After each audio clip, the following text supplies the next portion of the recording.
Walihada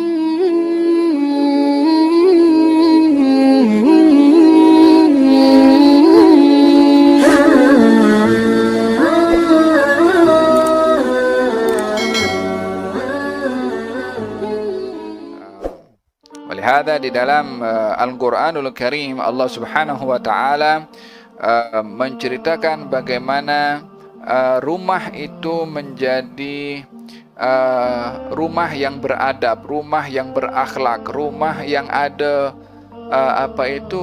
etika atau ada aturan hatta dalam rumah itu sendiri.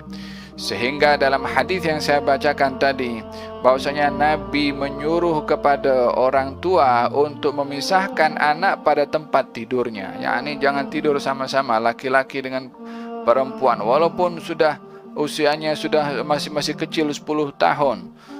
Kena dipisahkan tempat tidurnya. Mungkin orang akan berkata, macam mana nak pisahkan kalau rumah kita itu rumah banglo, walau rumah 9 tingkat, mungkinlah kot masing-masing boleh dengan bilik masing-masing, tapi rumah kecil, rumah teres, walau rumah apartemen ataupun rumah flat, macam mana kita nak pisahkan anak-anak berasingan tempat tidurnya dengan kondisi keadaan yang tidak memungkinkan. Mengasingkan tempat tidur mempunyai beberapa cara. Di antaranya adalah selain daripada katilnya itu berbeza, selain daripada biliknya berbeza, letakkan pemisah antara mana katil budak-budak tu. Kalau tidur dalam satu bilik, letakkan pemisah di situ. Yang pemisah itu penghalang, itu menghalang satu untuk berpindah ke tempat yang lainnya. Ini pun bahagian daripada usaha untuk mematuhi apa yang menjadi tunjuk ajar Nabi sebelum perkara lebih buruk berlaku. Dalam Al-Quranul Karim Allah bercerita bagaimana menjadikan rumah ini rumah yang beradab, rumah yang ada sopan santun, rumah yang ada tata tertib. Dalam Al-Quran Al-Karim Allah Subhanahu wa taala berfirman, maksud daripada firman Allah Subhanahu wa taala, wahai orang-orang beriman, janganlah kamu biarkan hamba sahaya dan anak-anak yang belum baligh untuk masuk bilik kamu kecuali meminta izin terlebih dahulu pada 3 tempat. yakni orang tua diperintah mengajar anak-anak yang belum baligh, kalau nak masuk bilik orang tuanya kena meminta izin di 3 masa. Selain 3 ini boleh masuk tanpa izin. Anak yang belum baligh, anak yang belum baligh, masih hatta kecil pun, masih 5 tahun pun, hatta 5 tahun. Bila 3 masa itu, kata Allah Subhanahu wa taala, sebelum subuh dan ketika zuhur, dan yang terakhir selepas solat isya.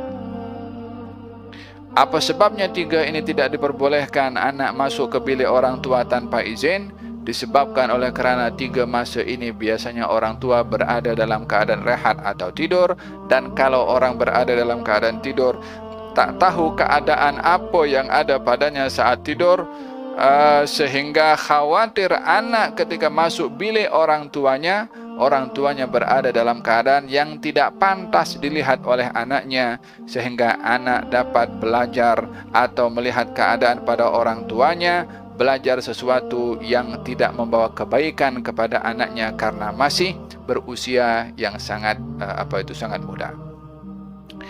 Oleh sebab itu, sikap syariat ini menutup perkara buruk berlaku. yakni apa yang boleh membawa kepada keburukan, maka pintunya daripada awal pun sudah dihalang supaya tak berlaku keburukan tersebut.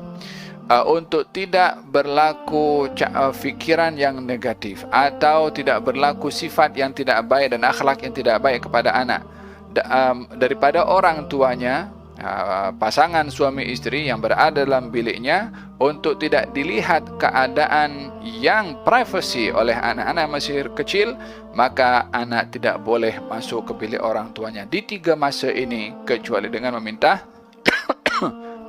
izin. Tentunya anak masih kecil tak mungkin tahu adab kalau tidak diajar oleh orang tuanya. Orang tuanya kena ajarkan kepada anak-anaknya. Fahimtum hadza? Wa kana ya'muru ahlahu bis-salati waz-zakah, dan juga memerintahkan untuk zakat juga, ya. Kalau Apa itu? Kalau ahli keluarganya termasuk orang yang mampu bayar zakat, karena diperintahkan, diingatkan, wa kana inda rabbih mardhiya, dan sesungguhnya Ismail di sisi Tuhannya termasuk golongan orang yang diridhai.